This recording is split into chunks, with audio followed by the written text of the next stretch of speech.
Day and welcome to episode 4 of Capital Alchemy. I'm Tatenda and I'm thrilled to have alongside me our esteemed co-host, Lerato. Today we are fortunate to have Nick Presky, Senior Financial Manager at Finance Isle of Man, and Stephen Wilson, Group Chief Operating Officer, along with Rolf Odendal, Business Development Executive, both representing Boston Multifamily Office.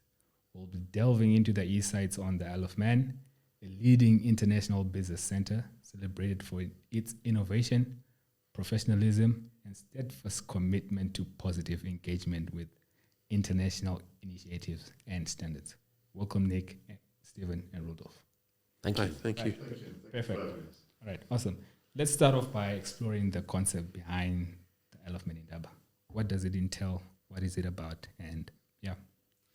So we started the Indaba, interestingly enough, in October 2019. And they got just before the big COVID thing. And the idea was that we wanted to bring something from the Isle of Man to South Africa. Yeah. To show how South Africa and the Isle of Man can work together. So it's very much a working together, the one helping the other one going on. But I'm positive about South Africa. I'm passionate about South Africa. So even though I've been living for 19 years in the Isle of Man, I'm still Afrikaans. I still speak Afrikaans and I'm passionate about South Africans and South Africa. Yeah. And it for me, it was a case of we've got so many good things in the Isle of Man. How do we bring it out to that? And after COVID, we revived that, and I brought along a couple of my buddies. Okay. And people who I did with. And I said, we need to go and do this. Yeah. And it was a network of people that consisted of South Africans and South Africans that is passionate about South Africa. It was involving government because of the close relationship between industry and government in the Isle of Man. Okay. And it was this, guys, what can we go and bring down to South Africa? That for me was very important. So the idea behind this, the Indaba, is not, we want to take everything out of South Africa. It's very much, it's good to think of other possibilities internationally. But there's actually a lot of good that can come down to South Africa as well. Yeah. And it's those two things together that makes the Indaba very special for me. Yeah, I think what was interesting for me as a government representative to come on this is the first thing I noticed, it was about education. It's sort of explaining to people how things might work, how it might look. When you set off on that journey, you can't go straight into, the solutions that you've got. You've got to take people on a bit of a journey. Yeah. And I was fortunate enough I came on the one before you actually formed the Indaba. October 2019, that's right, yes. Yeah, and, I was quite impressed by it wasn't selling, it was educational. And that was the thing that I quite liked about it, because I felt we were then taking people on that journey. And, I think that was very important for me. So I've been part of the Indaba for the second time now. And it's odd because even today's Indaba, I was still saying, I wish you were here at the last Indaba, because with the last Indaba, we covered succession planning, we covered certain topics that would have been beneficial to you when I was talking to other people outside. And then I bumped into a few other people that have been to previous ones, and they were intrigued by the fact that at every Indaba they're learning something new and they're taking something back. So how do we actually pick topics? How do we keep the conversation evolving? Because what Nick said is very beneficial, that we are always educating people as much as we still want to work together with them. And I think from a topics perspective, it's keeping it fresh. We come in every 6 months, and you say some would think, well, that, is that too much? But I think we want to show that we're here for the long term. We are. We also, for us, we also need to be here. We've got clients here, we've got relationships. We want to build the relationship. And I think from a topics perspective, things are changing all the time. There's new, at the moment, our topic at the moment of bringing capital into the country, I think is hugely relevant at the moment with credit ratings and with trying to show what the Isle of Man has done in the past and what we continue to see. So I think from a topic perspective, we try and cover something that's interesting and something to bring value. But and Lerato, I'm glad you actually mentioned that on the fact that we the past ones, people are missing out on that. But that's we try and say as well. Well, let's have a teams catch up on that. I think there's something interesting as well from our perspective as a territory. I think it shows you the complexity and the types of businesses that we can actually deal with. These topics aren't being invented. These topics are things that are happening every day, but we just deem them as topical at a particular time. So it's happening, but sometimes, I think it's a good way of showcasing, what we do. Coming back to the educational piece again, we've talked about succession planning. That was great, but we want to, take people on a slightly different journey and widen their horizons too. Interesting. And with the topic that is currently on the table for this year, how was this topic chosen, if I may ask? I mean, was it because you had quite a lot of interest with regards to it, with the questions asked, or it's something that you guys thought, okay, fine, I think this might be pertinent to South Africa. Let's go down to South Africa. Let's tell people about this. And hopefully you spoke about the educational piece. Hopefully we educate them, I think we had a directors meeting where we chat about this, and there's so many things to do and areas that you want to cover, Tendeka. But when we had the discussion, South Africans are entrepreneurial. It's in our nature. Yeah. And you speak with someone who's got so much potential in doing something great, but what he thinks about is just South Africa. I'm just gonna. I'm now in Joburg and Pretoria. Now Joburg, Pretoria, and Kimberley. And then suddenly you speak with him and you say to him, well, you can go to Zimbabwe and Botswana and you can expand, you can grow. Yeah. And I think, I don't know what your view would be, Stephen, but my view was taking a topic and cracking that tough note, the nut, and saying to people, what you can actually expand quite a lot, and here's one mechanism that you can have. So we don't necessarily want to bring the answer, but just give ideas. You don't need to be a multinational company to get to bring fund to attract funding to grow. We've got plenty of examples, and we started seeing more examples. So that's where the conversation had. So well, this is something needs speaking. We need to talk about this. And an example of a fintech business in South Africa who's a well-known fintech business who wanted to grow in South Africa, but also grow into the rest of Southern Africa.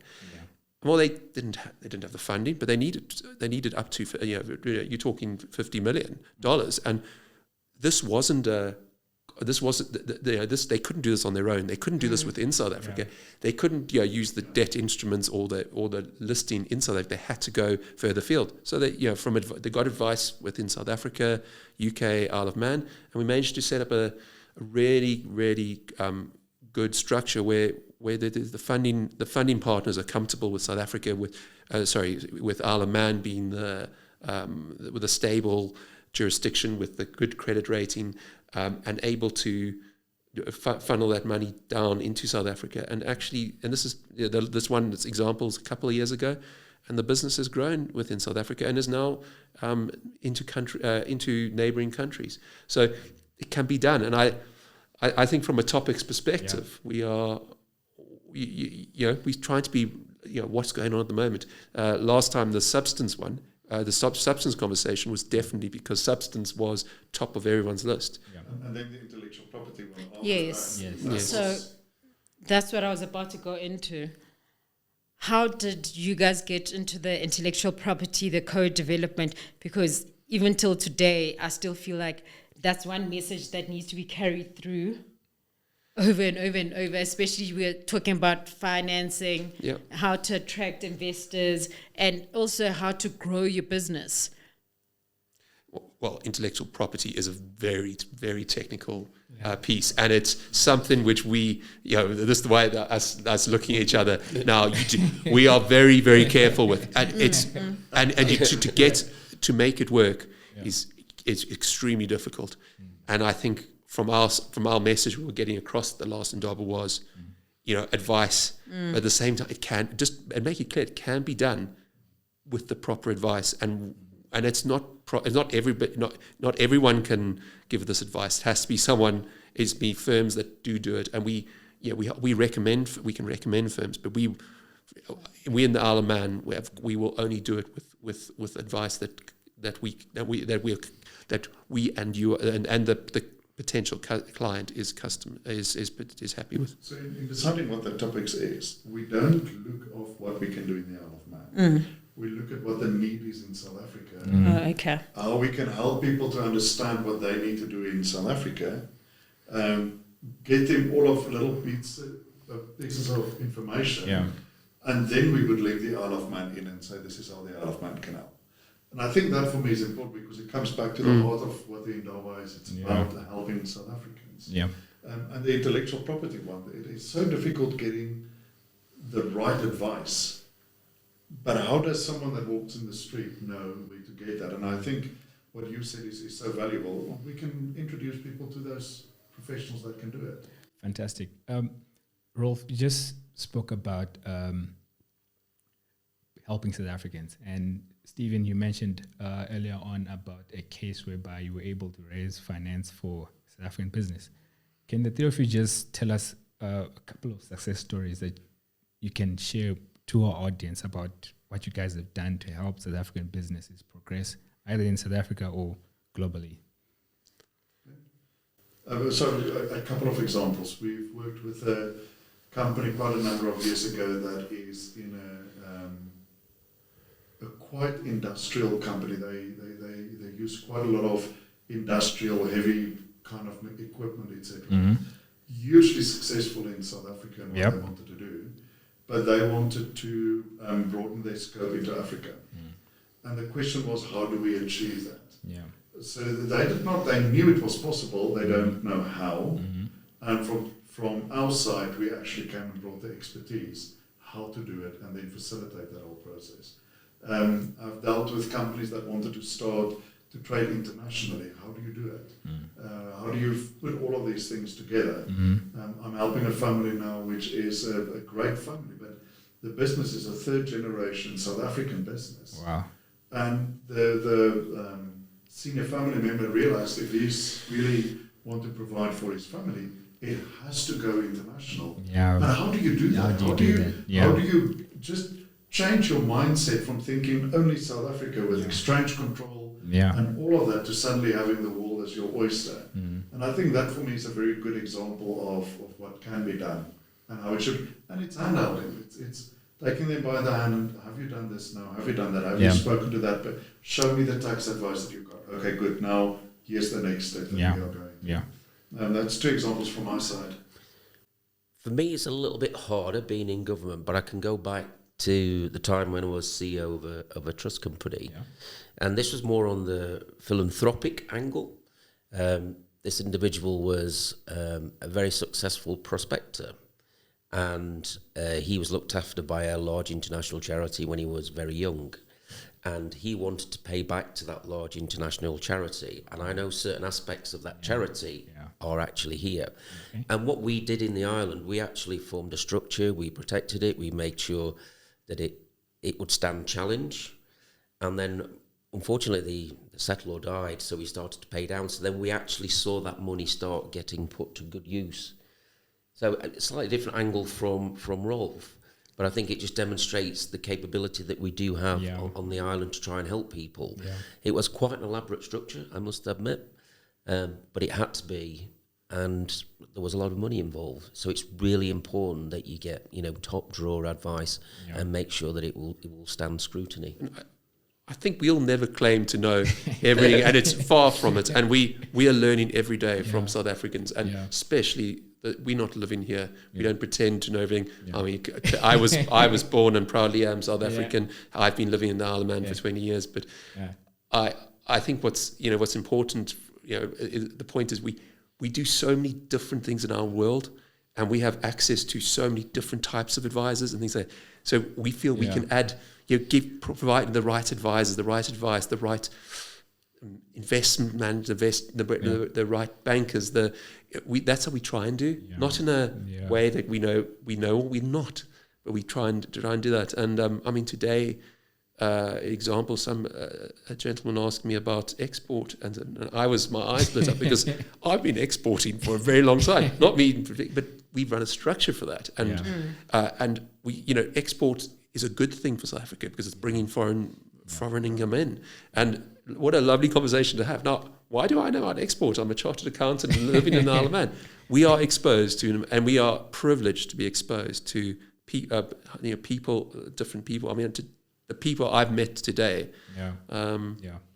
It just makes it all worthwhile. But sometimes I think, Stephen, it's people think that what we are doing is so elaborate, it's so difficult, and sometimes we just need to ask the right questions for our clients. We've dealt with experience, sometimes it's just asking the right question that prompts a client to follow a different route or do things differently. It's sometimes not complicated, but it's just asking the right question that I think. I think there's another angle to this in terms of us being an international finance centre. I've grown up in that sort of environment as a professional person, and those, when you're in offices, this stuff starts to rub off on you. What might seem the art of the impossible becomes the art of the possible. But that's and that's by rubbing shoulders and if you like doing your apprenticeship in your particular area. And we've got over 50 years experience in this in the Isle of Man, and I think we're piggybacking, we're growing as we go along. And there's a lot to be said for the fact that we've got some good history as an international finance centre, and that does get passed down the line. I mean, the clever bit for me is knowing when you need to get advice. We can all sit there and try and advise on something, but I think when you work in an international centre like ours, the first thing you do is you don't know everything. But we probably know somebody who does know something. And the skill in what we do is bringing all that information together into like a memorandum of advice. But you've got to know what you don't know. And I think part of that comes by being in the environment that we're in and having 50 years of experience in that. I'm going to throw a wheel spanner and take a few steps back. Just for our audience, let's talk Finance Isle of Man, what it does, what's its objectives, and what are you guys trying to achieve. And then after that, Boston Multi-Family Office to do the same. Just to clarify why you guys would be working together with the people that you're working together with, and then Indaba. Right, shall I go first? Right, in terms of Finance Isle of Man, we're here to try and grow the financial services economy in the island. We don't want to do that at any cost. We want to do it in a symbiotic relationship. You've heard people talk. We want longevity. We want things to happen that, they're not here today, gone tomorrow. We want them to last for 10, 20 years. And then that provides a base then that we can go forward from. So that's one of our objectives, is to try and grow and gain revenue for our economy. The second thing is we're a conduit between government, albeit I am government, and industry. So we'll take soundings from industry on legislation, policies, and things like that. So we want to listen to them because we do have certain things within our powers and within reason we can possibly change it. And that's one of the things that we want to do, because we want to have a healthy relationship, just like we're here now. Talking about things, any things that might frustrate them, we want to hear, because there might be certain things that we can do. So we're sort of these, Rolf and Stephen, brilliant at going out on the front foot and doing what they do. But you still need legislation behind you to reflect and to complement. But don't forget, we're also, a whitelisted territory. We've got people like OECD, which is a large international body policing what we do. So, we want to do things for the better, but it doesn't mean to say that we're going to cut corners in what we're saying. We want to maintain our status as top draw territory. So from a Boston MFO perspective, I think using years of experience of working in different jurisdictions, we felt that with South Africa, it was a natural choice.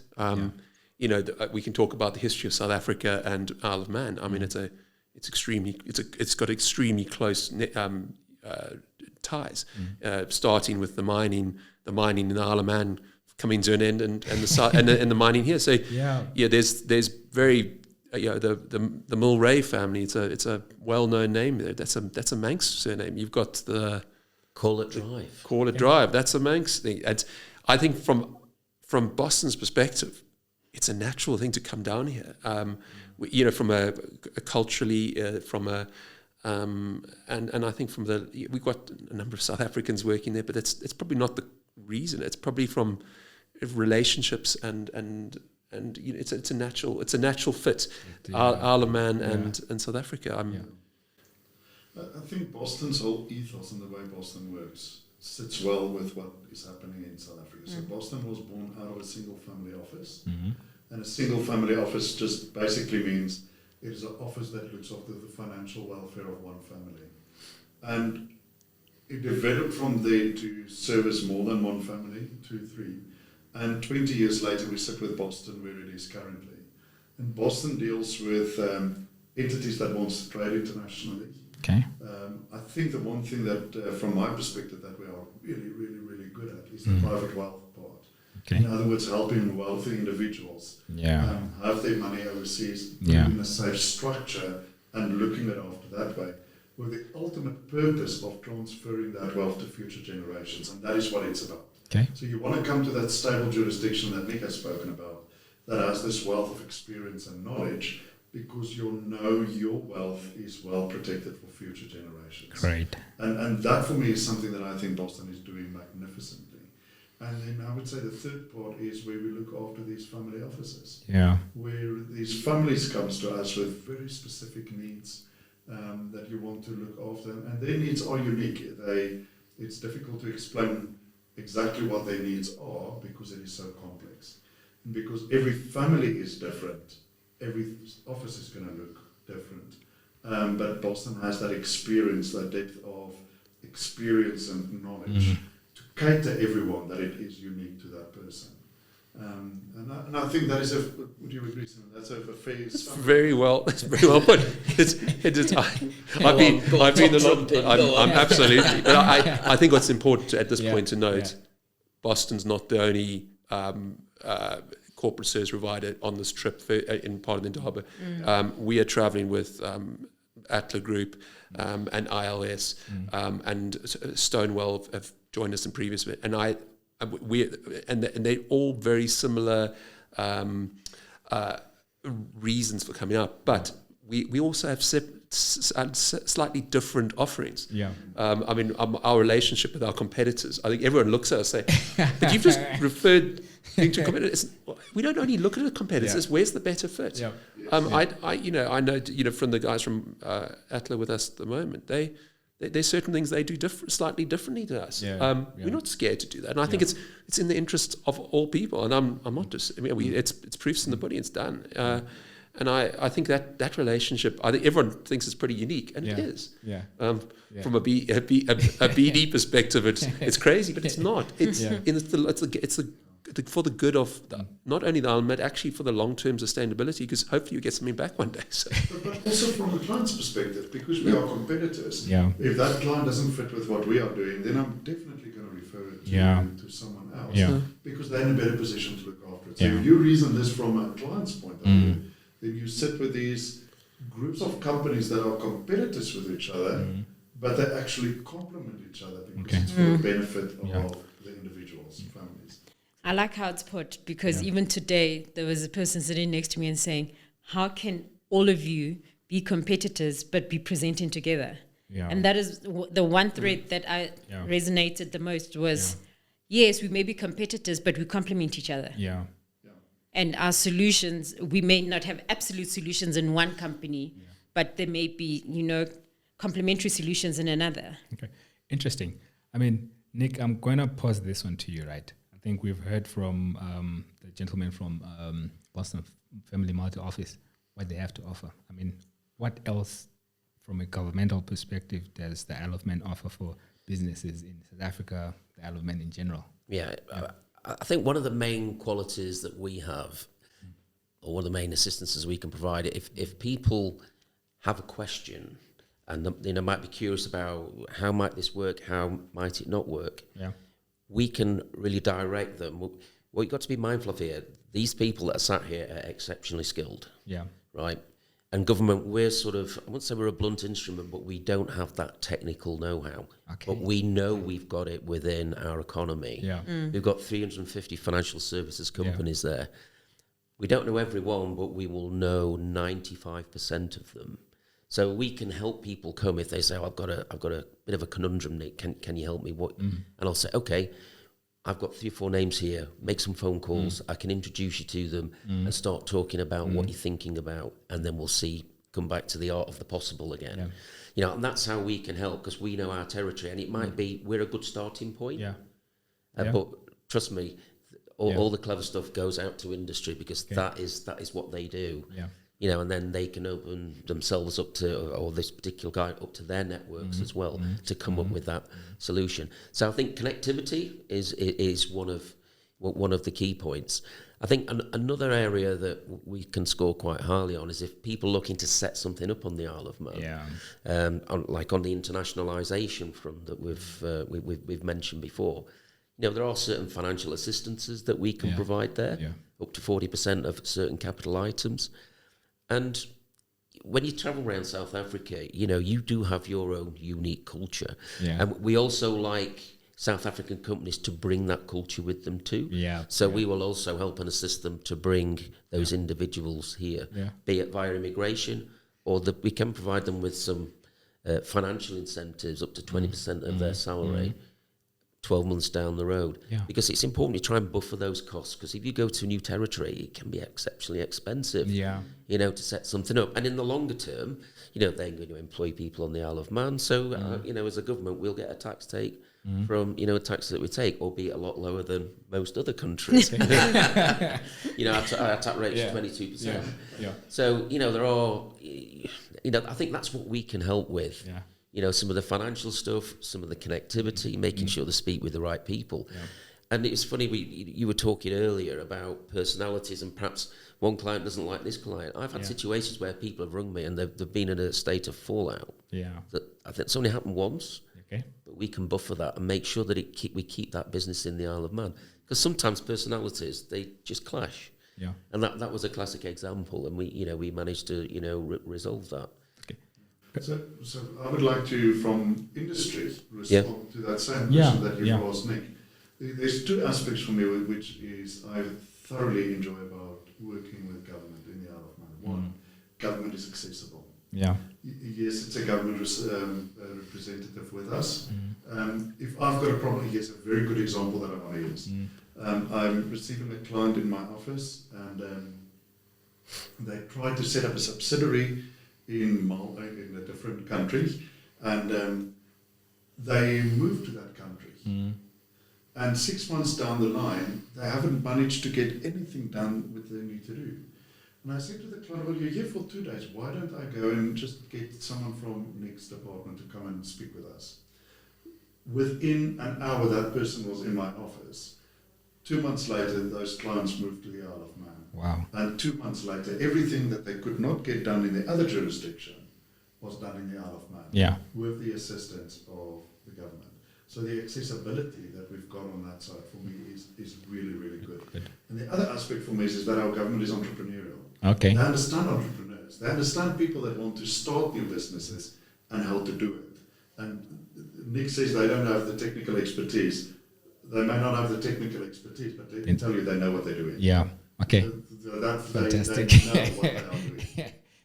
Just to come back on to Rolf's point there, I mean, I've been in situations where companies, you know, have been looking at the Isle of Man, but as you find with most things, you need to take this past a board.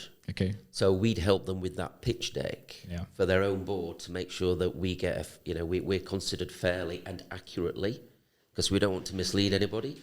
So we've actually helped companies who are looking to set up on the island, you know, provide that pitch deck to their own board of directors so they can say yay or nay to, which is, you know, I think that's another important quality that, you know, we have. Fantastic. I've got 2 questions. The first one I'd like to pose to Lerato, and the other 2 to yourself, Stephen and Rulo. Lerato, I'm hearing quite a lot about synergies. I think that's what I'm picking up. Synergies between businesses and also government and businesses. I mean, from a person who's on the ground here in South Africa, What's your take on that, if I'm asking? Okay, I am on the ground here as a Isle of Man delegate because our FSP is based in the Isle of Man. Our headquarters are in the Isle of Man. We have jurisdiction to distribute and operate from South Africa and also into Greater Africa. Yeah. But with the synergies, they're very right about that. Oddly enough, some people owe me for referring business their way. And to me, it makes sense because I will introduce someone gladly to Boston as long as once they're completed with the structures, they ensure that when they're in the investment phase, it comes back to us. Yeah. We're working together. We're building a working relationship. We're making sure that the client's needs are taken care of. And we're also getting to the greater good of ensuring that even the island itself, that strong governance is replicated throughout all our businesses and how we operate. Yeah. We're not a government, we're not a government that is isolating individuals and saying, no, we can't offer you this and we can't do that. No, what we can't do, we'll find someone else that can do it for you. And I don't do structures. I don't do trusts. But I've got Stephen and I've got Rolf doing it. And I'll gladly introduce you to them. Yeah. I'm not even in banking. Yeah. But luckily, we have a banking division. Yeah. But because that structure and that trust is going to need a bank account and to operate, I'll introduce you to the banking people. Yeah. And that is how we've been operating ever since I've been part of the Indaba. And it's been fruitful. Yeah. I mean, even a year later, we're still talking to people that we met last year. Yeah. And we are still pushing things forward. And the one thing that I do like is that Rolf will always mention the fact that get South African advice. Understand how you operate in South Africa, and when wanting to take it offshore, what the intricacies are going to be, so that you do have, even if it's a South African trust and an offshore trust, because you don't want to be caught in a conundrum where your beneficiaries, when it's time to pay out, you passed away here in South Africa, your beneficiaries are now living offshore and they can't access these assets. I mean, if you had made the right structures and if you're really high net worth or achieving to be, you should have an offshore trust so that they can operate and live off something while everything else is being wound down here. There's always links and synergies, and we're learning a lot from each other because I've learned a lot as well. Yeah. And I think this brings me to the question I had for Stephen and Rolf. It's, what was your experience and how do you find I mean, as people who've got South African roots and you've lived in both parts of the world, working or literally calling a government official such as Nick, and 2 days down the line, whatever you want gets done. You don't have to wait for years, for weeks, for months. The simplicity of getting things done through government and in a legitimate way. What's your take and how has been the experience, if I'm asking? I think what we have to be careful that we are a small jurisdiction, which gives us it's a lot easier to be able to have that service. And I think, you go to, I think, think of the most, everyone looks at Switzerland being so efficient. Okay, it's a silly example that's come down. You're not going to get that service because it's a big country. But I think with Isle of Man, we needed unique selling points. Yeah. That's one of the unique selling points. Great point. Yeah. And but at the same time, it's still the size we are, being a small jurisdiction. Yeah. I think to still have that it says a lot, because I know there's some smaller jurisdictions out there, which I will not name, which definitely don't come close to that. In fact, so I think that, I think I balanced it a little bit. Yeah. The Isle of Man, I don't know if you want to cover off that, Rolf. I think you're right. I think it's easy. So let's just quickly introduce the Isle of Man government quickly, because I think that is interesting. We don't have any political parties in our parliament. And we vote for individuals to go and represent us in government. Okay. And the advantage of that is South Africa is going to go through an election. Let's assume another party comes into control of South Africa. They're going to change a lot of things to suit themselves and to make it right for themselves. Okay. Whereas because we don't have political parties, that changeover of government is a very smooth one. It's a very democratic process, but the new government will respect what the old government has done and build on what has done. So you're right, Stephen, it is a small jurisdiction and it's easier for government to deal only with 80,000 people than with millions of people. Yeah. But I think the building blocks of how that has been put together Yeah. is helpful. Yeah. Do we have red tape? Yes, we do. Yeah. But we've got individuals in government that is very helpful in navigating that. I remember the first time in the Isle of Man when we had to do our tax. And it's kind of intimidating. You suddenly sit with a new tax form in front of you. You've got no idea how to fill this in. And my wife and I put all our little papers into a little folder with the form, and we went up to the tax office and said, we're new to the Isle of Man. Yeah. Because we arrived in December and the tax year ends in April. April, yeah. Can you just tell me who we need to go to help us with Yeah. this? And the lady said, just give it here. And she sat and she filled in our tax form and she explained to us what needs to be done. And she says, just sign there. Wow. And that was a government official helping us through a really tricky one. Yeah. So yes, we do have red tape, Yeah. but we've got individuals that is very helpful in government. And government, in my experience, is always willing to listen. Yeah. They may not always respond to our request, but they're always willing to listen. Yeah. So that would be my take on that. Do you think that is a fair... That's fair. That is fair, and I think it's both sides. It's actually be able to. You need to step back and actually see both sides of it at the same time to achieve that. Yes. Achieve that service that we got. It's funny you talk about somebody at government helping you. I remember somebody came to visit to the island, and they had quite a novel business. It was basically reprogramming CPUs in cars, to make them sort of go faster. Yeah. And this guy was writing all the code, and he could take it out and rewrite it and put it back within about 15 seconds. Now, normally what happens, it's almost like days to reprogram. So you imagine if you were a garage, you can put it on the ramp, you can do your little tweaks, you connect it to your computer, and it all happens in 15 seconds. Whereas before, you'd have to take it and park it somewhere, a lot messy. So it made him far more efficient. But he had one problem. He had an international client base. So when you're charging fees for this, you got VAT and all this. And he said, Nick, I said, I'll be honest. He said, I'm in the UK at the moment with this business. I'm really struggling with it. I said, come on, we'll go. I made a call, got to the VAT office. And he says, what? I said, we're going to the VAT office. And he could see the colour drain out of him. I said, no, they'll help us. They will really help us. And I'm not joking. We were in there for about 45 minutes. And he walked out, he looked at me and he says, that's the best advice I've ever been given. And he said, I can't understand why I couldn't get that in another territory. Yeah. But that's the point. We do have red tape. We're a government, but I think it's a relative thing. I think we are probably a lot more nimble than most governments for many reasons that's been mentioned here. Fantastic. But we are trying to be helpful where we can. Great stuff. We always hear about, I'm sure the Isle of Man has a massive reputation in terms of how well regulated the financial services industry is. If I may ask, apart from the financial services industry, what else is there? Although I'd like us to probably stick to, or maybe hear your thoughts on who are the participants. When we talk of the financial services industry, what exactly is it? Who's there?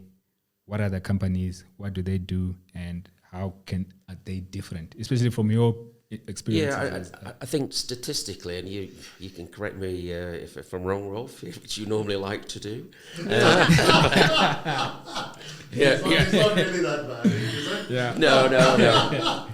No, we're about, financial services about 46% of our GDP. Okay. And then you've got sort of gaming, e-gaming's quite big. Yeah. I think that's around about 16 to 18%. Wow. And then you've got your usual agricultural engineering. I mean, engineering's a really interesting one. Okay. I mean, you would not believe some of the things that are manufactured and the global reach that they have. Wow. There's a company called Strix. Uh-huh. And it's quite funny because whenever I go on holiday, the first thing I do is look at the kettle. Pick the kettle up because there's a bit in there that over about 60 to 65% is something in a kettle that's been made from the Isle of Man. Anything that boils water. Yeah. And there was one statistic I saw, and their product gets used something like 3 billion times a day. Wow. But people don't know about this. You know, they're headquartered in the Isle of Man, the piece was generated in the Isle of Man, the IP's in the Isle of Man. There's so many good things that we just don't realise. Mars rover, there's bits on the Mars rover when it was, you know, the lenses, they were made in the Isle of Man. And there's all these little bits and pieces. Ejector seats from military for a long time, industrial diamonds. Yes. Wow. Yep. On the Isle of Man. Mm-hmm. And there is an engineering piece, but it's quite niche. You know, some landing gear, for instance, on the A380 is made on the Isle of Man. So we are, you know, we're not just a one-trick pony. We've got we've got other things in our locker, and we're really interested in trying to increase that. You know, I'm sat here saying financial services, but we really want to have, you know, a well-diversified economy. Yeah. And, you know, some of the plans that we've got as government, you know, it is to do that, increasing the working population. We probably want to do it in other sectors too. Yeah. You know, so it gives us a bit more stability. Sorry, Lerato. One of the big industries which you should never forget in the Isle of Man is the TT races. Okay. Which is a huge part of what we do. And I love it because it's part of tourism. Yeah. Wow, seeing those bikes race. Yeah, and it's good you mentioned tourism because there's in government there's this thought that it's you know it's probably like less than 5% of our GDP, but it's really important part of our heritage, and B, when people come and visit financial services people, they need places to stay that are reasonable. So you know it's not just that they just do tourism. You know, they support us as well on that journey of being an international finance centre. So we know predominantly we would be looking at Guernsey, Jersey, and Isle of Man. Let's talk about the strong governance of Isle of Man, the 1,000-year-old parliament, and a strong jurisdiction. Because the one question that does come up is always, why Isle of Man? Yep. And obviously, I know my bread is buttered, but at the same time, let's just spotlight that because it is something that we're always talking about, that it's a 1,000-year-old government. It doesn't just willy-nilly change their laws, that whole process, and it's a strong jurisdiction. AA3 with Moody's. I've spent enough time with you guys to tell you Ireland. You've been listening. So, let's talk strong jurisdiction. I think, and then the difference between, and you've named two other jurisdictions there. Jersey, Guernsey, Isle of Man are the three jurisdictions actually work very closely together on many things from a difference perspective, and it's probably the most common question you get from when you're speaking to certain wealth managers or clients, like, why you? And you know, and I think. And I'm not going to say it's not the case with Jersey and Guernsey, but what we try and do as in Boston and is on relationships. Yeah. I mean, I was told, you know, from today I heard it's a warm. The Isle of Man's always, the people are so warm. They want to help. We do things slightly differently to try and make the journey easier. We want to attract. They're not only their business, but to attract them to understand. You know, so we want to know about their world. We want to get about their life. Yeah. We're not just we want to give back. Now, again, I'm not saying Jersey and Guernsey is not the case. I've worked and I still do work very closely with both jurisdictions. But at the same time, I'm not saying they don't do that, but I think that is what I try and achieve to show that difference. There are trust legal slight nuances in the trust and company legislation, which I certainly will not go into because I don't believe that will be a reason to. You know, we do have VAT, which can add for certain structuring is needed or can be very useful. I think you today in the Indaba, you laid quite a strong emphasis on stability. And Martin picked up on that, on the stability. And I think that for me is something which is unique in the Isle of Man. Yeah. And most probably the biggest motivator why people should take it. So if you again put yourself in that framework of having a trust that has been created not only for the wealth creators, but their children and their children, then we look at a 60-year time frame of looking into the future. So the stability aspect for me is quite important, and that depends on the political stability and the economic stability. And it's interesting when you read the Moody's report, then it is very clear that they see the Isle of Man being a stable jurisdiction with a very positive growth forecast for the future, despite the size that it is. So it's punch quite about that. And the other part is our legal system, which I think is very well regarded internationally, especially if you look at the Privy Council and how the Privy Council deals with that. And it doesn't mean to say that the other countries has inferior legal systems. I think ours has just stood the test of time. Great. I think with the conversations that we have had so far, I think a couple of things have really resonated within me, and it's the educational piece. For me, I'd like to hear your thoughts, and has there been any active engagement within South Africa to actually take the learning curves that you guys bring down during the Indabas to say, okay, fine, this is what we're doing in the Isle of Man. Can this work in South Africa? From a governmental perspective, from a ease of doing business perspective, and to where we're heading to, not to sound political, but to where the country is heading to now. What's your thoughts on that? Has there been any active engagement within South Africa to actually embrace and support what you guys are doing here? You've planted an idea in my head here, Tandeka. Yeah. Because I think it's a natural growth place where we should grow into. Yeah. And you were right, the educational part is there, but I think we can do more in that regard. I must say, the professional people that I'm dealing with in South Africa are extremely well educated. Yeah. They know their stuff. And that is part of what is nice about dealing with South Africa, is that if I speak to those lawyers, as you've mentioned, which is the right lawyer for the right circumstance, they know their stuff. I don't need to educate or do anything in that regard. They know their stuff. I know trustees, independent trustees in the Isle of Man, who I would look at it and thinking, you know what, I can't educate you, but can I learn from you? Yeah. So it's almost a dichotomy of very well educated individuals. But if you're talking about educating grassroots and upwards, I think there is something that the Isle of Man can think of doing in that regard. Because we haven't done so in the past except for the Indabas. Yeah. But I think there's something that we can do taking that forward. What do you guys think? Yeah, I think that'd be a really, really good positive things to do. Start, a bit grassrooty. Because I like you say, Rolf, you go meet some of these sort of high net worth individuals. They have a great level of financial literacy, and it's almost like trying to get to those, like the entrepreneurs who are trying to solve a problem and think a little bit beyond solving the problem, thinking about your 7-year window of when you're going to sell your company, and preserve your wealth and preserve your capital the best that you can. So not that you can take it out of South Africa, so you can start another business, and you're not having to go to a bank and say, "Oh, please, can you, lend me some money?" or go to a VC that wants to take 50% of your company. And if we can help people in that direction, I think it'd be really, really positive. Interesting, Lerato.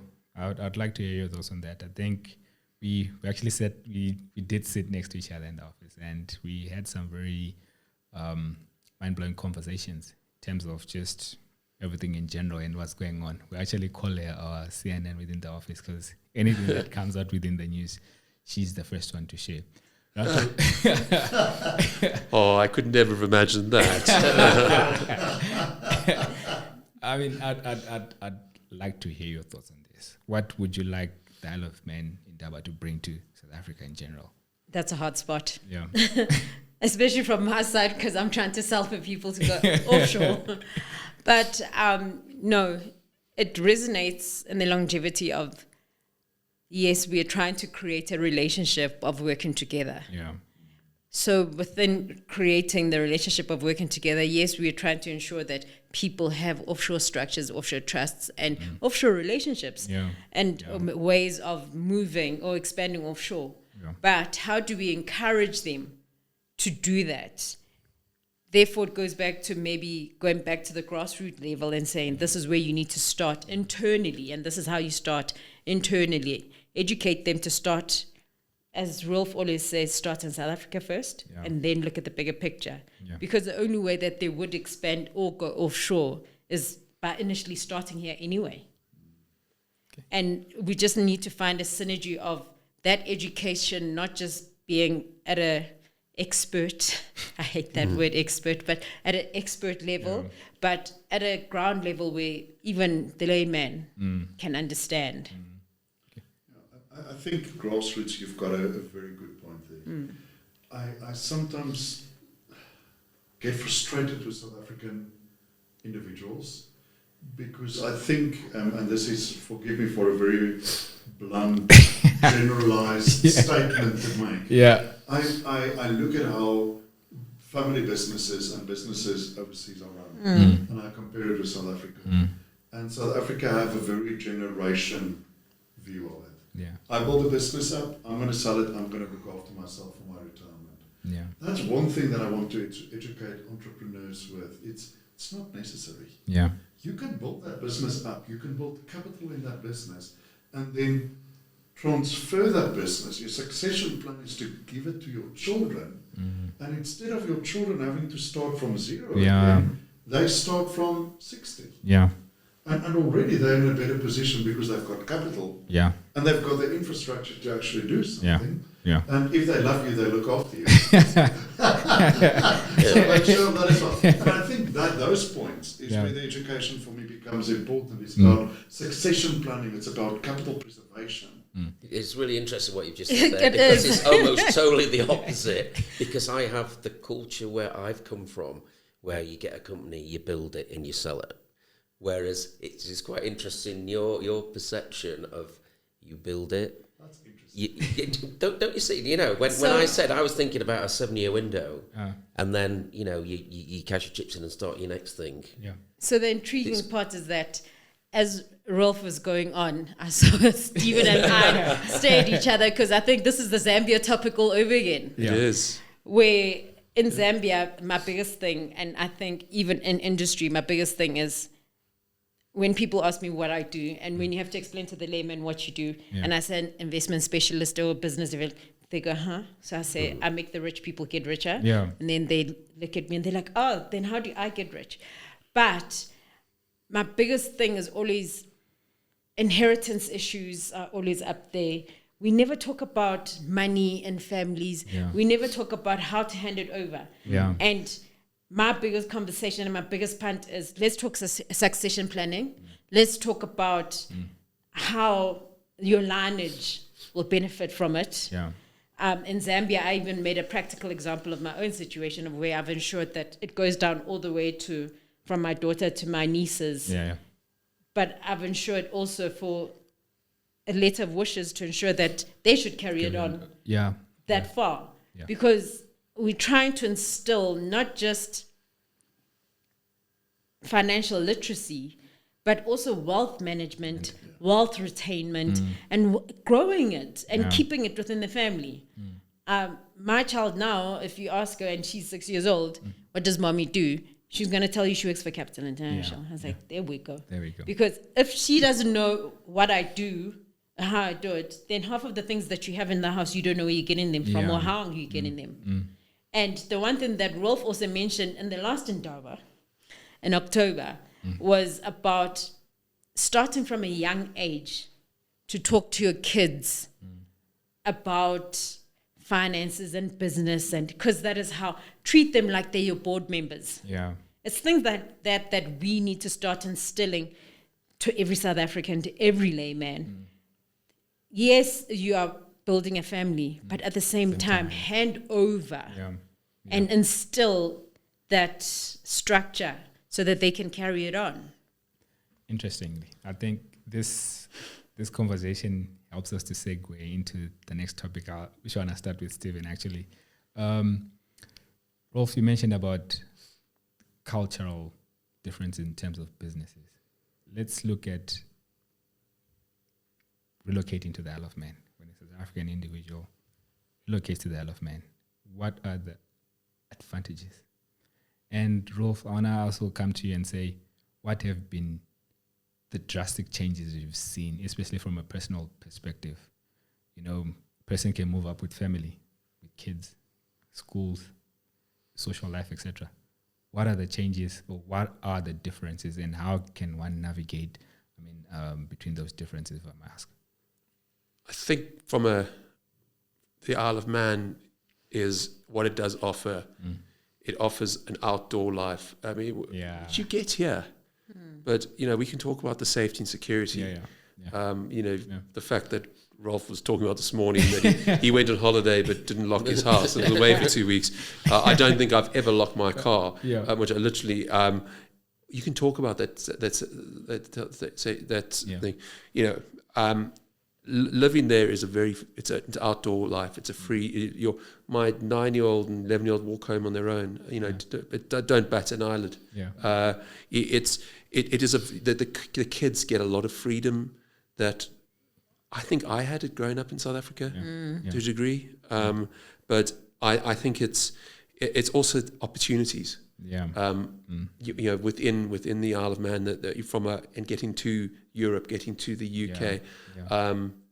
But I'm saying this, but I don't want to say, because South Africa is my first love. And I'm struggling to say this. So excuse if I've been a little bit rested. I don't really want to answer that question. But there are reasons people want to live there. There are people. For me, my place of work will always be in the Isle of Man, because that's what I've specialized in. That's always be. So for that reason, someone asked me this morning, well, what's your plan? And I said, well, if you want, my grand plan is to retire at a normal age and try and return to South Africa. Now, that's a wild dream. It's a long way off, but that it is. It is, I've not answered your question one little bit, but I think what I've done is giving you probably how a lot of people feel. The Isle of Man is the most welcoming, amazing. The people are just incredible.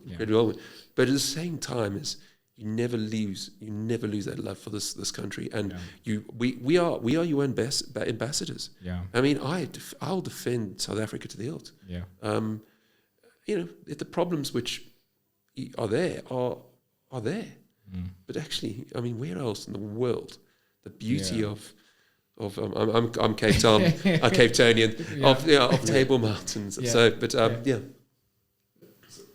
think you made my job much easier, because I don't want to compare living in the Isle of Man with living in with South Africa. And I'm with Stephen. I'm passionate about South Africa. Don't tell South Africa off. This is an amazing country. The reason why we've left is because we had a business and we had to follow the business. And so everyone, Nick, yourself, will have a specific reason why they've gone to South Africa. Our reason wasn't because we were dissatisfied with South Africa. We had a purpose to go there. And I think that for me is very important. I've spoken, and it's interesting that you've asked the differences in culture, and I think any person that leaves South Africa to go and live internationally and think, oh, we're going to change our roots, we're going to change our culture, we're going to change the way we do things in the house, and we're going to change our traditions, and that, I'm thinking of that and thinking, you're setting yourself up for failure. Why would you like to change your traditions, your family traditions? Why do you want to change your family culture?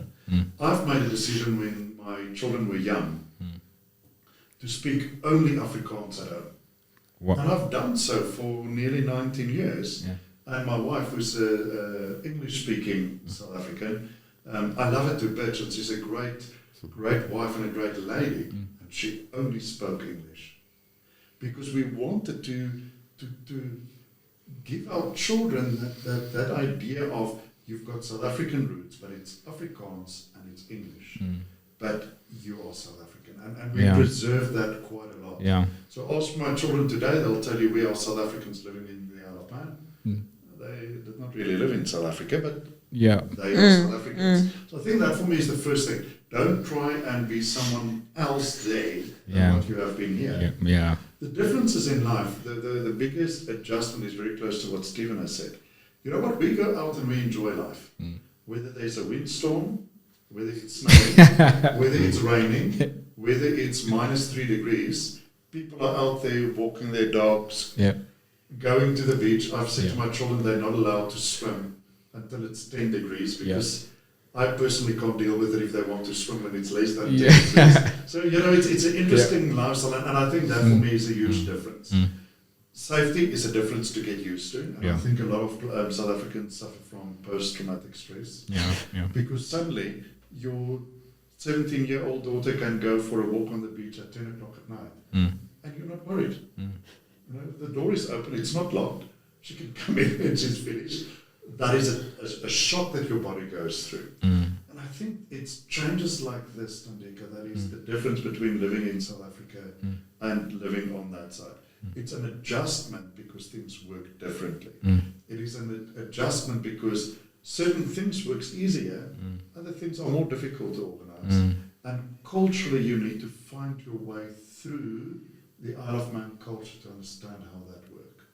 And if you ask me for my advice that I would give, it's what Stephen has said, pull back into the community.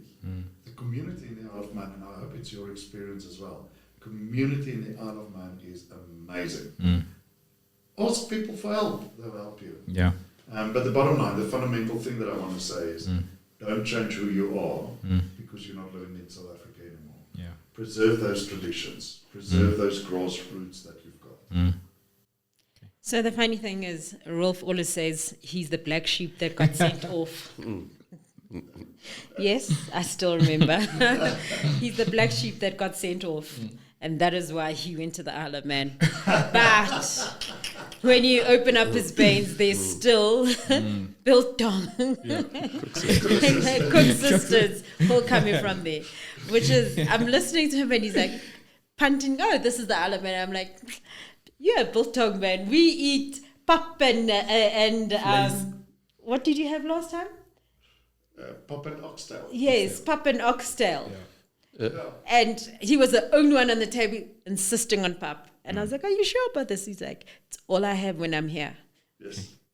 So I still make pap at home. Yes. When I fry, then I make pap. Yeah. But pup's expensive, but It's expensive, so it's a little bit of pap. there's a business opportunity for someone. Okay. Definitely. Good. Nick, I'd like to hear your thoughts when we, especially from your perspective, doing business in South Africa. Obviously, you interacting with South Africans that want to do business in the Isle of Man. When you trip down here, like how does it feel? I'm sure there's no traffic over there. You know what? Here, when you're going to a meeting, It's I absolutely really enjoy coming down here. Right, it's a different culture to what I'm used to. Yeah.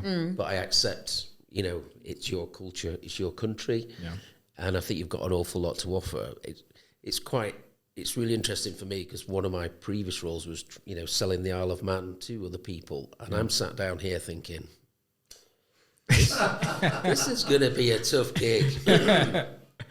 But there are differences, and I think it depends on your circumstances. Like Rolf, he went with the business. There's different circumstances. I think you adapt and you make the best of what you have. But I think safety is a big thing, and the biggest adjustment that the South Africans that I know, and we've got quite a few in our friendship group, it's all that sort of checking the doors, making sure everything's locked. It takes them nearly a year, 18 months to get out of that, and they can start to relax a little bit.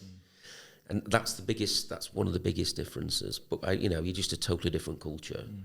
But it's a great one. So you're telling me that the PTSD of safety is bigger than the shock they'd get of weather adjustments. Yeah, right. weather When it comes to weather, we have a saying, right?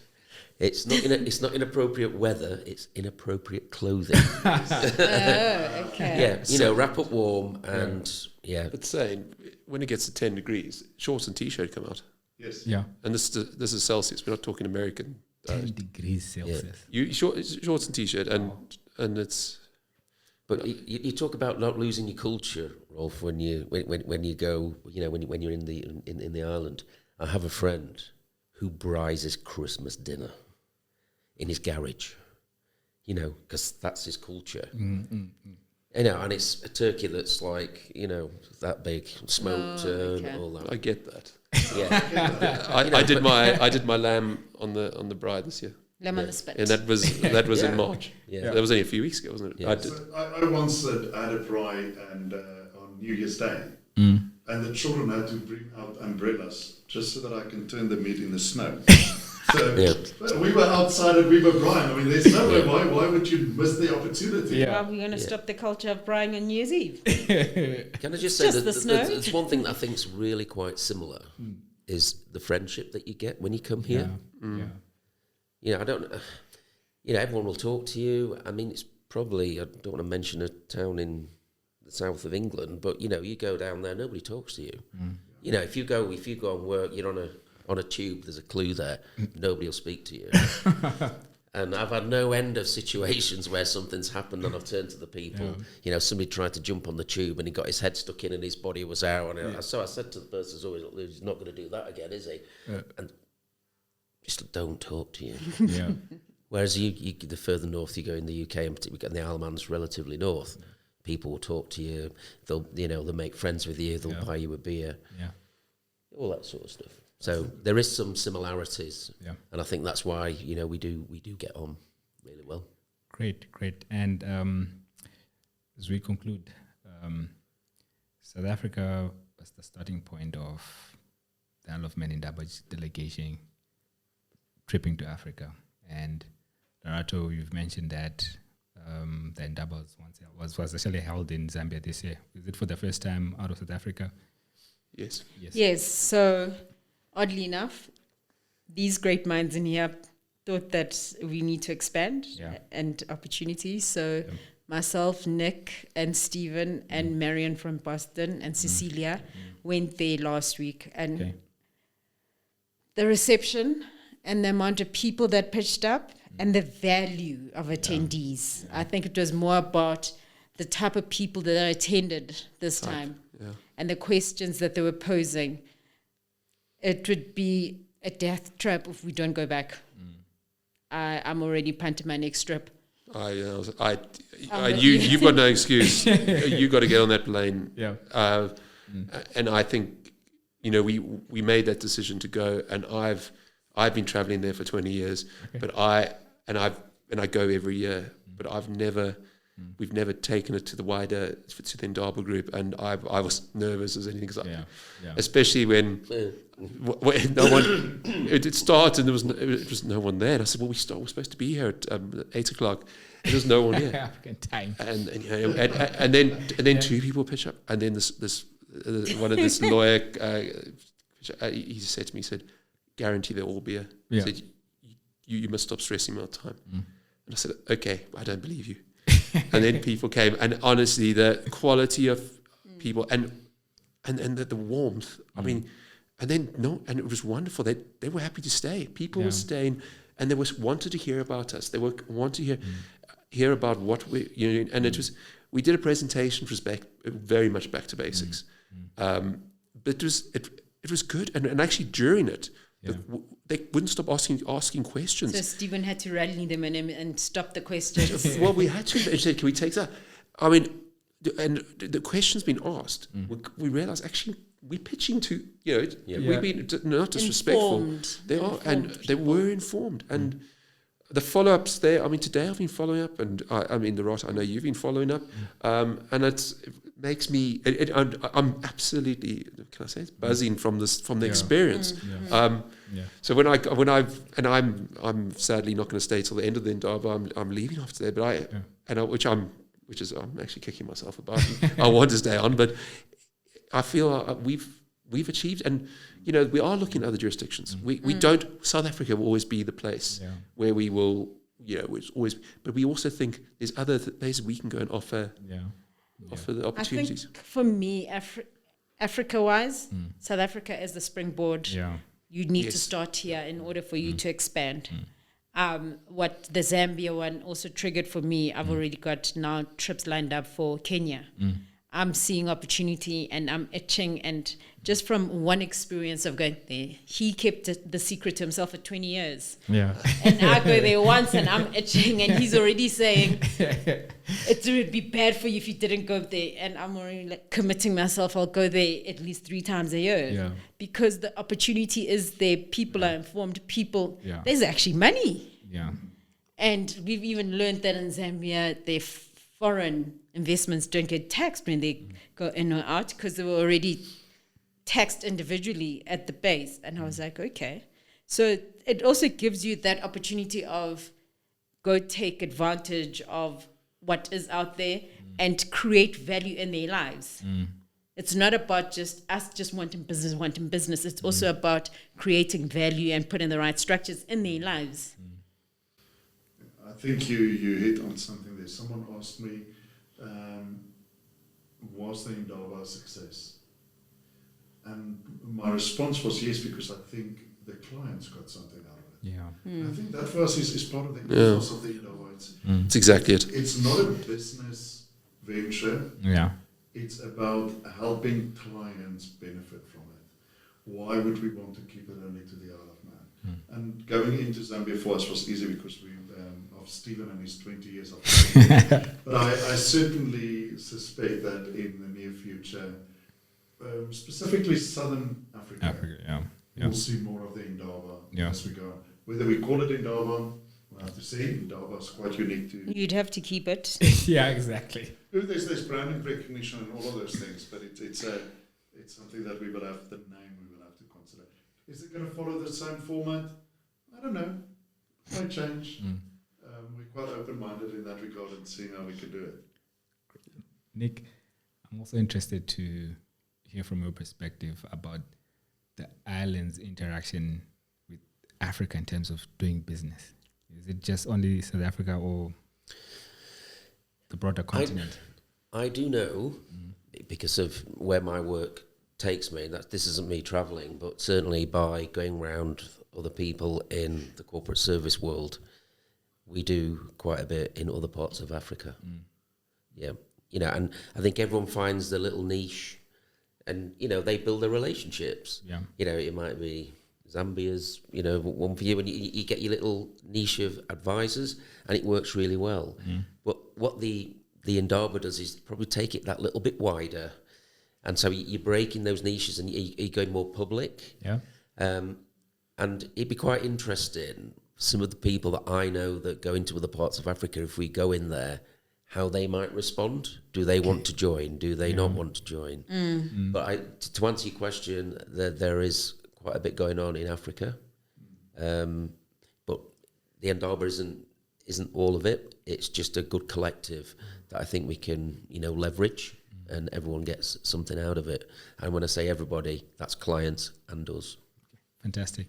Lerato and I, we've always wanted this platform to share out or be an opportunity for people to speak positive about South Africa, share a message of assurance, of solidarity, of hope.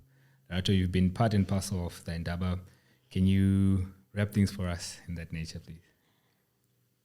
Oddly enough, and I'm not being paid to say this, the past 8 months of knowing these, I would say fools, but these experts of mine has been very interesting. Yeah. There's also been personal growth for myself. There's things that I've learned and have taken back personally into implementing in my own life. So for me, being part of the Indaba has not just been about the individual companies. It has been about obviously educating the audience. It has been about, yes, us finding business amongst ourselves and creating relationships amongst ourselves. But it is really about the attendees more than anything else. Yeah. And people will always be like, no, you guys are business, you need to get return on investment. Yes, sure. But in the process of getting return on investment, we are helping someone else and their lives and structuring them in accordance to what they should be heading towards to achieve the goals that they want. Yeah. So what I could say is, as long as I'm still around, I will be trotting around with them and expanding into the other areas of Africa, because we find that the way we're presenting it, the format may change, but as long as it's always there with a collaborative, then it will work.